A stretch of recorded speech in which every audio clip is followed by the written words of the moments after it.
podcast is part of the Sports Social Podcast Network.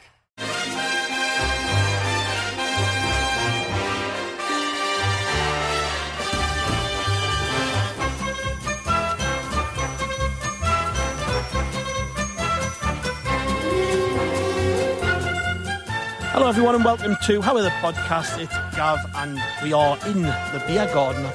Is it a beer garden? I mean, there's tables outside. We're outside the Hilton Garden Inn with a pint. Everyone's a little bit flat, not just because of the football, but we were all on the drink yesterday in Sunderland and I think there's a few tender men surrounding me right now.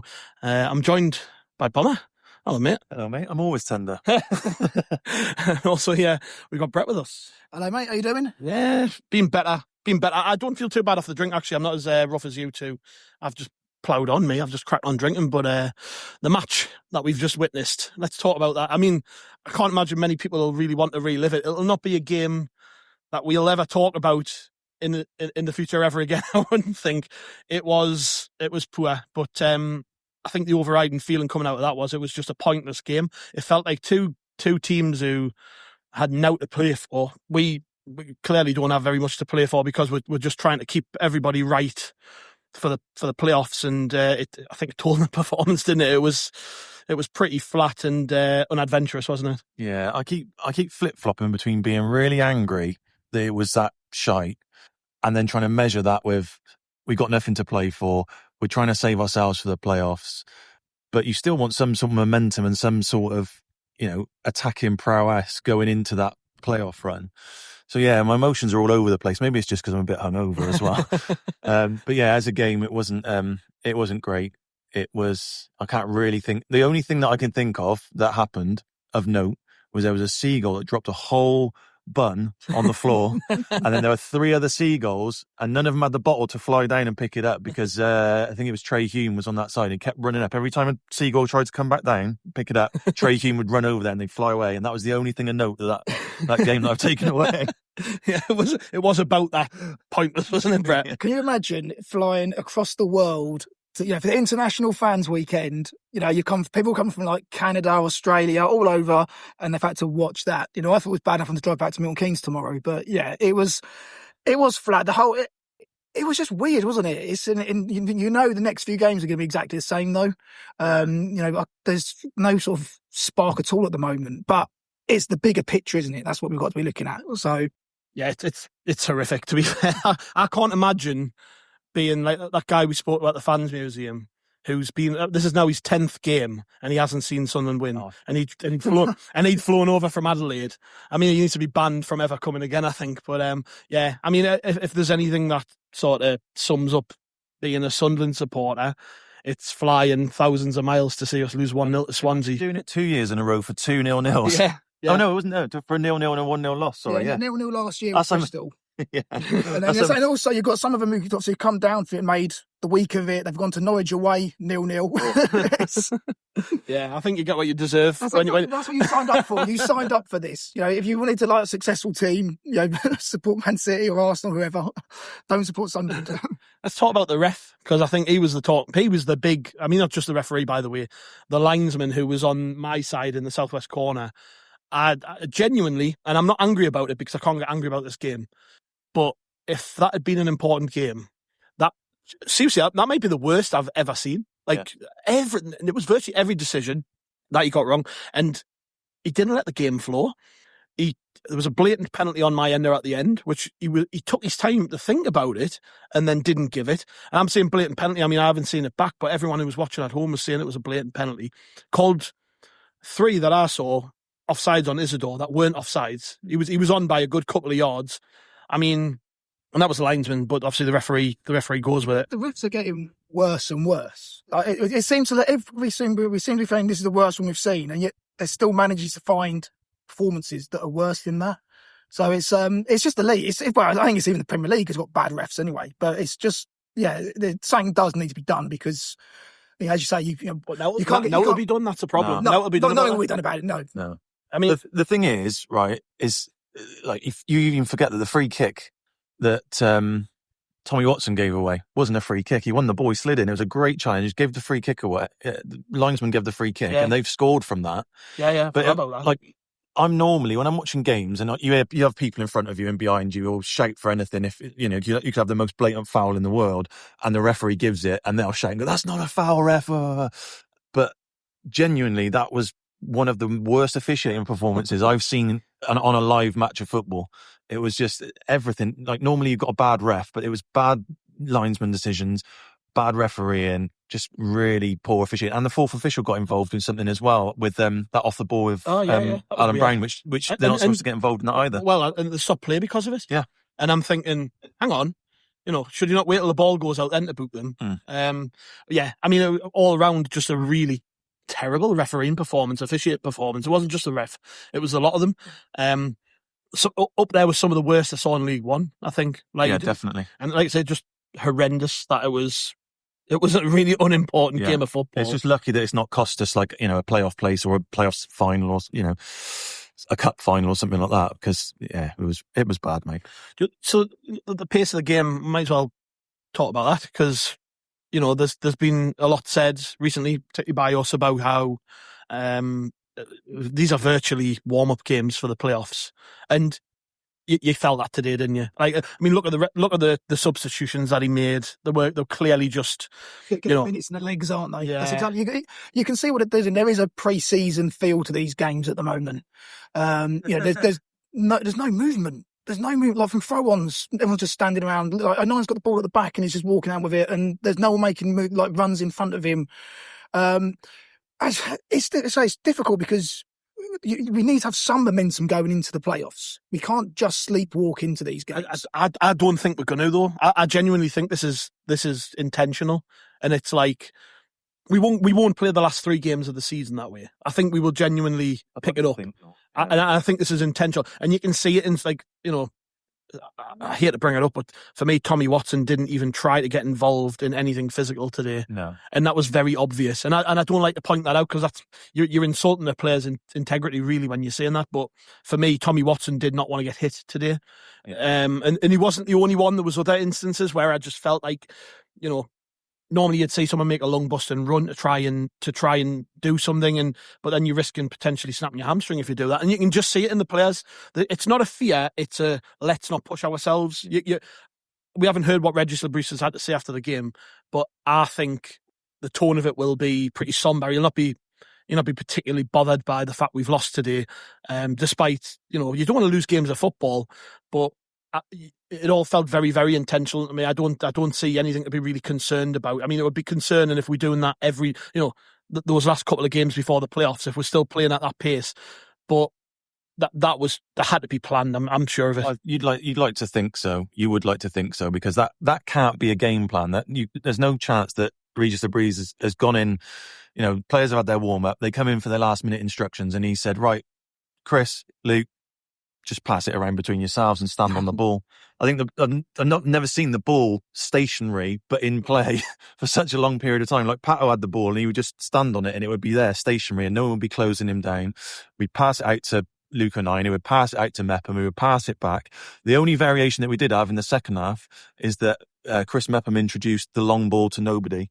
So yeah, I can't see in any part of my brain trying to analyse that I say Labrousse has gone in and said, "This is how I want you to play today."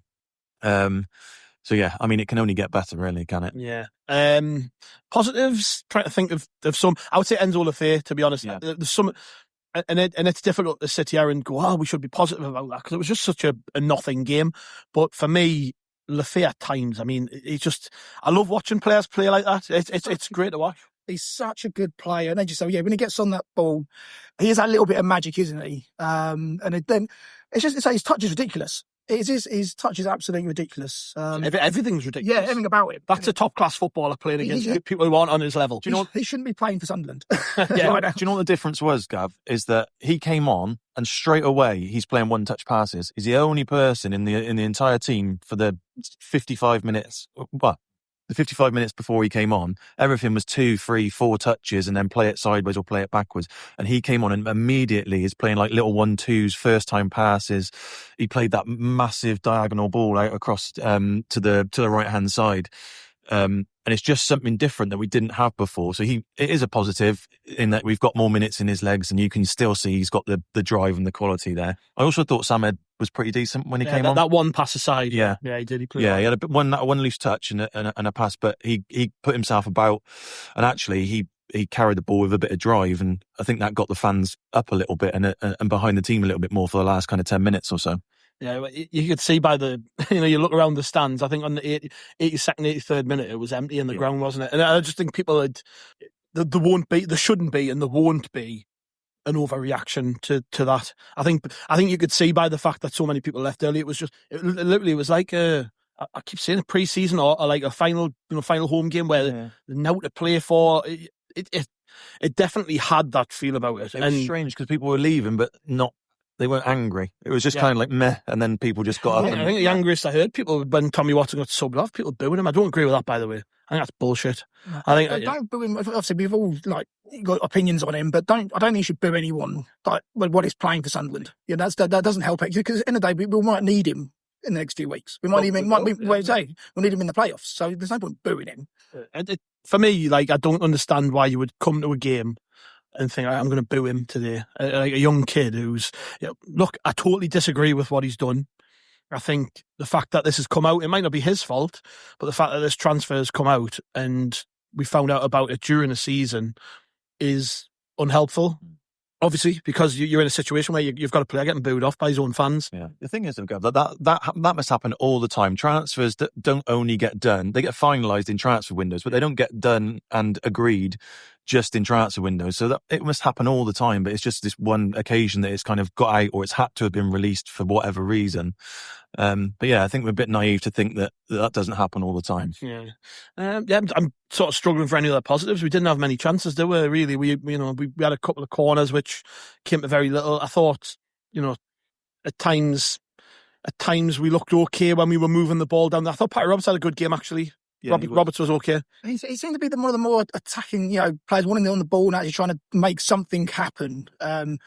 Last 15 minutes. We did step it up more, so we did, that was our sort of the first sort of shots on goal was really 75th minute, I think. So, but yeah, Roberts was one of the few players looking to try and make something happen, but very little, obviously.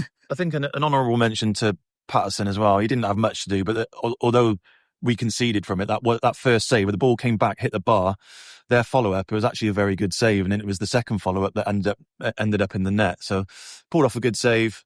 I'm struggling to think of anything else. Again, it's just a very nothing game. We don't have anything to really talk about in terms of things that Sunderland did. I mean, the rotation was good. Nobody got injured that we know of, which is a positive, a net positive. I think that's the thing is that we have to get through these next few at least. The only thing I'm thinking of is because I got the impression from his press conference on Friday when I was listening to it that they're almost splitting these games up. So I'm wondering what the point is when we start taking it serious again. And I think it might be Friday, because we could by all intents and purposes be playing Bristol City in the playoffs there, and they've still got something to play for. We can't go to Bristol City and play like that. No, we want to make a bit of a statement against playoff possible rivals, don't you? So we can't play like that again. Yeah, but I think the reflection on that will just be that maybe I'm trying to think of the word for it. Maybe we should go into the rest of the games with more deliberation, of course. But I've got a feeling there will be people who are pissed off, and I would be pissed off especially like we said before, if we'd flown all the way around the world to come and see that. I'd be gutted. But to be honest, it's not about them. It's not about us as fans. It's about how do you best manage the group. Yeah. It's a bigger picture, isn't it? Yeah. At the end of the day, the goal is the Premier League. So that has to be we've got to be focused on getting out of this division. So if it means a couple of games like this, unfortunately, it's crap to come and watch it, but that's what needs to be done. The fact is, whatever happens in the playoffs, no one's going to look back at the last 4, 5, 6 games of the season and say that anything was won or lost, because we're guaranteed the playoffs. And for all intents and purposes, if we go up, all these conversations we're having are going to be irrelevant, and we'll have forgotten about them. Yeah. And if we don't go up, it's not going to be because we played badly against Swansea City at home. Exactly. Well, you look at the last 3 games in particular, won 1 but played like that, drew 1 and played like that, lost 1 and played like that. 4 points from those 3 games. I mean, it's not horrific. And as you've just said there, we're going to finish 4th. It'd be strange if we finish anywhere else. So the fact that, that's pretty much nailed on means we're in a really fortunate position to be able to just coast games. But you don't want that being the norm. That's the thing. I think the big message coming out, the manager won't be going into the dressing room shouting and screaming and chucking the teapots all over and karate chopping the tactics board. There's going to be none of that. Yeah. But I think it has to be, all right, lads, that happened today. By design, we understand we've took our foot off on purpose. But at the same time, that doesn't happen at Bristol. Yeah. We take a bit more care with the ball. We're a little bit more penetrative. We actually try and win the game. I mean, you always try and win the game. We definitely try to win the game towards the end. It wasn't a case of the players went out there and were like, oh well, whatever. Yeah, Patterson's not coming up for a corner in the last minute unless you're trying to get something back in the game. Yeah, I'd like to see Le Fee start against Bristol now. I think he's at that stage where and then bring him off after 60 minutes or so. But I think he doesn't get starting games again for me. Well, again, I think it's all by design, and I think there'll be a very deliberate and intentional plan of like, we're going to give him this many minutes in this game, this many minutes in this game, this many. So I imagine that'll be the case. Yeah. Him centrally when we're actually playing a full throttle could be quite good, couldn't it? Like I've seen him now twice play centrally in the last couple of games where we've not really been, we're not really going for it. It's not as though we're trying to win a game that's going to get us somewhere that we need to be. It's just a game. And it's like watching... He still stood out. Oh, I mean, I know we've already talked about him, but I think if I'm gonna try and be excited about anything from that, it was him. Like, there's a couple of times when he received the ball and his feet move quicker than anyone I've ever... I'm just watching, I'm like, what the hell has he just done with the ball? But it's that like ability to like shimmy and move, also receive the ball, also know where the opposition players are around you and find a teammate. And you just think like, that's him. Really, he's not playing a full pelt. I like the fact that he gets stuck in. Yeah, well, for an attacking player, he actually isn't afraid to to get stuck in and put a tackle in. So, yeah, he's just an awesome player. Awesome. But yeah, I mean, hopefully everyone got through that unscathed. I think we might see over the sort of the next week or so, I reckon you'll see in the clubs sort of, the social media posts, the engagement stuff, you might see more of a focused. Yeah. And the players were sat by me who weren't involved today. They're all in the box by me. Job was there, Ballard, Sirkin, Alessi. These lads are going to be available soon. Mm-hmm. So, whilst the other side of a performance like today is, the fact that the likes of Alexic, Samed, Watson, Alan Brown, Harrison Jones, we haven't talked about him, by the way. I thought he looked okay. Yeah, these players, though, this is their opportunity to say, like, you should be picking me. When these guys are fit, you should be picking me. And I don't think anybody really took that chance. I would say, Jones, for me, he wasn't really too involved. The bits I did see of him, fine. He did nothing wrong. He did nothing wrong. It was just that he was victim of the circumstances of the game, really, and that it was such a nothing game. Teammates around you help you play better, help you look better. So he struggled to stand out, but nobody stood out. But he was solid enough. That's to be honest. Every time I've seen Harrison Jones in the first team, that's been my overriding feeling coming away. Is that he actually doesn't look out of place. He looks okay, and considering I can remember Nick Barnes specifically asking the manager, is he signing for Gateshead on loan? So I think there must have been something in that. So, he very possible he could have went to play for Gateshead for the remainder of the season. But for whatever reason, it was decided not that he wouldn't go. And, he stuck about and he's getting his chances. That should be a source of pride, I think, is that, we started the game with 4 academy players on the pitch. In midfield, we had Daniel, we had Chris Rigg, we had Harrison Jones, we had Tommy Watson, all on the pitch, which again highlights, there are pathways for young players at Sunderland. Harrison Jones has absolutely busted his arse for 2 years in that under-21s team, and I don't know, like he's not a particularly flash footballer, but he's good, like he's solid, and for the 21s, he always stands out as he's a little bit better than some of the lads. A lot of the lads on the pitch will not ever make it in the game, whereas he looks like he's got potential to have a career. So like that is a big positive that he got a start. They believe in him, they're giving him chances, and fingers crossed the opportunities keep coming for him, and he keeps taking them. Just a little another thing really to talk about would be, I feel like a lot of the build-up play was actually quite good round the box, but why is no one putting their foot through it? Shooting.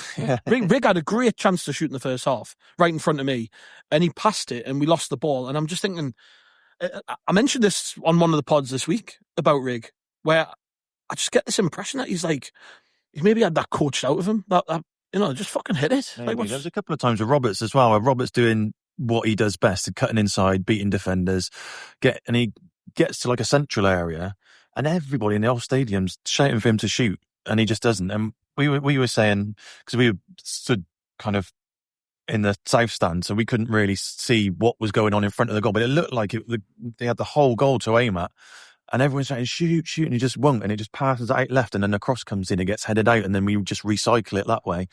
So yeah, it's infuriating. It's very frustrating. I don't know about you, Brett, but it annoys me, particularly in games where, because I think for the vast majority of the second half, Swansea they just sat back. The first half, they were very high up the pitch. They gave us loads of room. We were trying with that long ball over the top to Isidore, which, had the linesman had his glasses on, we might have got a couple of goals from it, but we didn't. But in the second half, Swansea, they did sit deep. And when a team sits deep and sits off you've got to find a way through. And we've struggled to break teams down all season, though.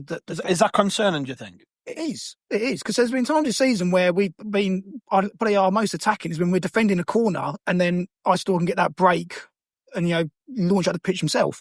So it is concerning. There's been a lot, and not just today. There's been numerous games where you can think you're in the 65th minute, 70th minute. Think, we've not even had a shot yet. We've not tested their keeper yet. Has he made any saves? And so that is a worry. But I say you've just got to see what happens, really, don't you? It's I don't know how you're going to change that, because that's been like it all season. I'll tell you what is the biggest concern, Gav, is you say, teams sitting in, we're struggling to break them down. Playoff semi-final, second leg, we're 1-0 down, need a goal against the Bristol City or West Brom or whoever it might be, and they just sit in and be like, right, okay, we know you can't break us down, come at us. So going down on aggregate in that playoff semi-final could be a killer for us, because it just invites the team to sit in.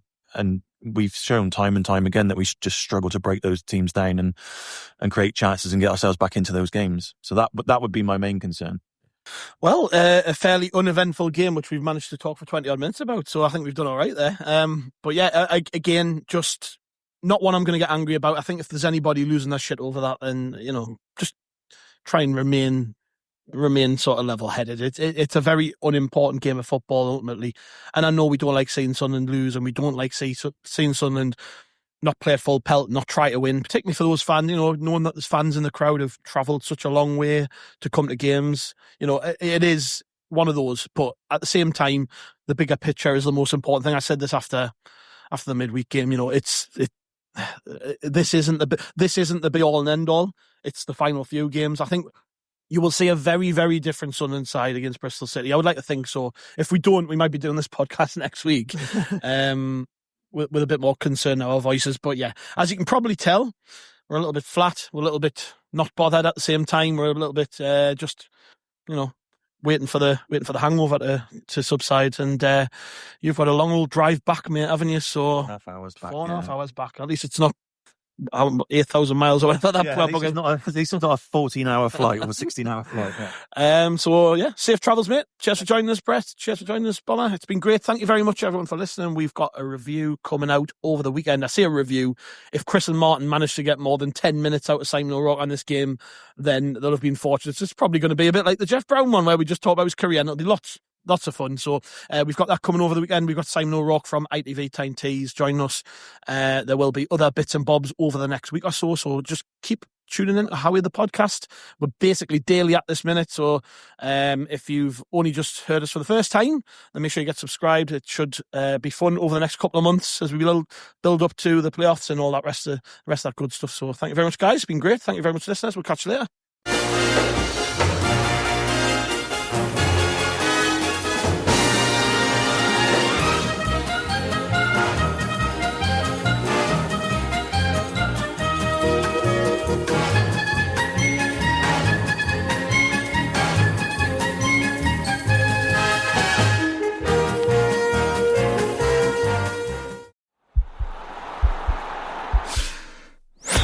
This podcast is part of the Sports Social Podcast Network.